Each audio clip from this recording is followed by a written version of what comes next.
नमस्कार दोस्तों, मैं विनोद। इस वीडियो में हम जानेंगे बिहार में स्थित प्राचीन मुंडेश्वरी मंदिर के बारे में। दरअसल बिहार में एक से बढ़कर एक धार्मिक स्थल है जो अपने अंदर ऐसे कई रहस्य छुपाए हुए हैं जिसकी सच्चाई समय समय पर दुनिया के सामने आती है तो दुनिया हैरान हो जाती है। इन्हीं में से कुछ ऐसे भी धार्मिक स्थल है जिनके रहस्य को अब तक कोई समझ नहीं पाया है। ऐसा ही एक बिहार का कैमूर जिला है जो पहाड़ों और जंगलों से घिरा हुआ है और इन्हीं पहाड़ों के बीच पौरा पहाड़ी के शिखर पर मौजूद है माता मुंडेश्वरी धाम है। और इस वक्त हम मौजूद हैं बिहार के कैमूर जिले के मां मुंडेश्वरी मंदिर में। जैसा कि आप सामने देख सकते हैं, नीचे से सीढ़ियां आ रही हैं। इस मंदिर को शक्तिपीठ भी कहते हैं, जिसके बारे में कई बातें प्रचलित हैं जो इस मंदिर के विशेष धार्मिक महत्व को दर्शाता है। यहाँ कई ऐसे रहस्य भी हैं जिसके बारे में अब तक कोई जान नहीं पाया और समझ नहीं पाया है। यहाँ बिना रक्त बहाए बकरे की बलि दी जाती है। यहाँ 5 मुख वाले भगवान शंकर की प्राचीन मूर्ति है जो दिन में 3 बार रंग बदलती है। पहाड़ों पर मौजूद माता के मंदिर पर पहुँचने के लिए लगभग 608 फीट ऊंचे पहाड़ की चढ़ाई करनी पड़ती है। यहाँ प्राप्त शिलालेख के अनुसार यह मंदिर 635 से 636 ईस्वी के आसपास का है, जो इसके प्राचीनतम होने का प्रमाण देता है। दोस्तों, मैं आपको यह बता देना चाहता हूँ कि बौद्ध संप्रदाय के आविर्भाव से पहले भारत में मंदिरों का प्रचलन नहीं था। उससे पहले हर घर मंदिर होता था। वर्ष 1812 ईस्वी से लेकर 1904 ईस्वी के बीच ब्रिटिश यात्री आर.एन. मार्टिन, फ्रांसिस बुकनन और ब्लॉक ने इस मंदिर का भ्रमण किया था। पुरातत्वविदों के अनुसार यहाँ से प्राप्त शिलालेख 389 ईस्वी के बीच का है। पहाड़ी पर बिखरे हुए कई पत्थर और स्तंभ हैं जिनको देखकर लगता है कि उन पर सिद्ध मंत्र उत्कीर्ण है। जैसे ही आप मंदिर के मुख्य द्वार पर पहुँचते हैं, वातावरण पूरी तरह से भक्तिमय लगने लगता है। सीढ़ियों के सहारे मंदिर के दरवाजे पर पहुंचने के साथ ही मंदिर की नक्काशी अपने आप में मंदिर की अलग पहचान दिलाती है। मंदिर कितनी प्राचीन है और मंदिर में रखी मूर्ति कब और किस तरह के पत्थर से बनी है, ये सब बातें मंदिर में प्रवेश करने के पहले एक शिलालेख में अंकित है। इस पर साफ साफ लिखा है कि मंदिर में रखी मूर्तियाँ गुप्तकालीन हैं और यह पत्थर से बना हुआ एक अष्टकोणीय मंदिर भी है। लोगों की मान्यता है कि चंडमुंड नाम के असुरों का नाश करने के लिए जब देवी प्रकट हुई तो चंड के मारे जाने के बाद युद्ध करते करते मुंड भी इसी पहाड़ी में आकर छिप गया था। यहीं पर देवी ने उसका वध किया था। इसी वजह से इसे मुंडेश्वरी माता मंदिर भी कहा जाता है। पहाड़ी पर जगह जगह बिखरे हुए पत्थरों में सिद्ध यंत्र और श्लोक खुदे हुए हैं। गर्भगृह का ढांचा अष्टाकार है। एक कोने में देवी मुंडेश्वरी जबकि बीच में चतुर्मुखी शिवलिंग है। अनुमान लगाया जाता है जब ये मंदिर अपनी पूर्वावस्था में रहा होगा तब देवी के चारों ओर अलग अलग देवताओं की मूर्तियाँ स्थापित रही होंगी। यहाँ की कई खंडित मूर्तियाँ पटना के संग्रहालय में भी रखी गई हैं। कहा जाता है कि श्रीलंका के एक शक्तिशाली राजा महाराजा दत्तागामिनी ने मुंडेश्वरी पहाड़ियों में एक महान स्तूप का निर्माण करवाया था। यहाँ दर्शन के लिए श्रीलंका से भी श्रद्धालु आते थे। इस बात का प्रमाण मंदिर के रास्तों में पाए गए सिक्के हैं। सिक्कों और यहाँ पहाड़ी के पत्थरों पर तमिल और सिंगली भाषा में अक्षर लिखे हुए हैं। पहाड़ी पर एक गुफा भी है, हालांकि इसे सुरक्षा की वजह से बंद कर दिया गया है। इस मंदिर का उल्लेख कनिंघम ने अपनी पुस्तक में किया है। उसमें स्पष्ट रूप से उल्लेख है कि कैमूर में मुंडेश्वरी पहाड़ी है जहाँ मंदिर ध्वस्त रूप में विद्यमान है। इस मंदिर का पता तब चला जब कुछ गडेरिये पहाड़ी के ऊपर गए और मंदिर के स्वरूप को देखा। उस समय इसकी ख्याति इतनी नहीं थी जितना अब है। प्रारंभ में पहाड़ी के नीचे निवास करने वाले लोग ही इस मंदिर में दिया जलाते थे और पूजा अर्चना करते थे।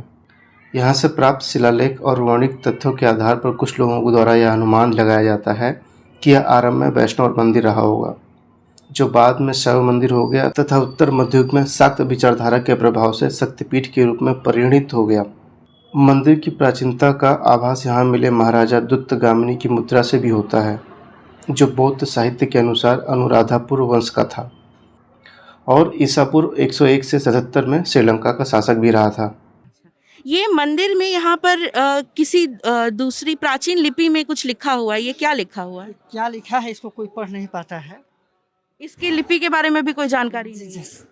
मंदिर के अंदर देवी मुंडेश्वरी की भव्य व प्राचीन मूर्ति मुख्य आकर्षण का केंद्र है, जहाँ माँ वाराही रूप में विराजमान है, जिनका वाहन महिष है। माता की मूर्ति ऐसी भव्य है जिस पर नज़र अधिक देर तक टिक नहीं सकती। वहीं मंदिर के भीतर भी ऐसी भव्यता और बनावट है जो मंदिर को और भी आकर्षक बना देती है। मंदिर 4 पायों पर टिका हुआ है। इस मंदिर में बलि प्रथा दूसरी किसी भी जगह की बलि प्रथा से अलग आते है, हैं। जो इस मंदिर को अगर अनोखा संकल्प बनाती होगा है। तो बकरा मार यहाँ के माता पास के चरण में जाएंगे। बलि भी चढ़ जाती है, लेकिन खून माँ के का एक सामने कतरा भी उसको बाहर बिठा नहीं के निकलता। चप्पल मारेंगे। पूजा होने के बकरा बाद वहाँ बलि पे देने के लिए बकरे शांत को हो जाएगा। मंदिर के भीतर पुनः माता के छप्पर समक्ष मारेंगे लाया तो जाता खड़ा है होगा। और अगर बकरा मंदिर का नहीं पुजारी खड़ा हुआ बकरे के चारों पैरों को मजबूती से पकड़ लेता है तथा माता के चरणों में स्पर्श करने के बाद मंत्र का उच्चारण करता है। फिर बकरे पर पूजा किया हुआ चावल छिड़कता है। जैसे ही वो चावल बकरे पर पड़ता है, बकरा अचेत हो जाता है।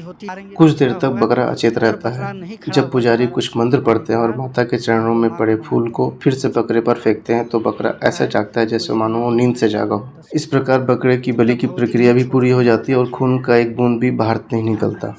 यही इस बलि की अनोखी परंपरा है जो सदियों से चली आ रही है। और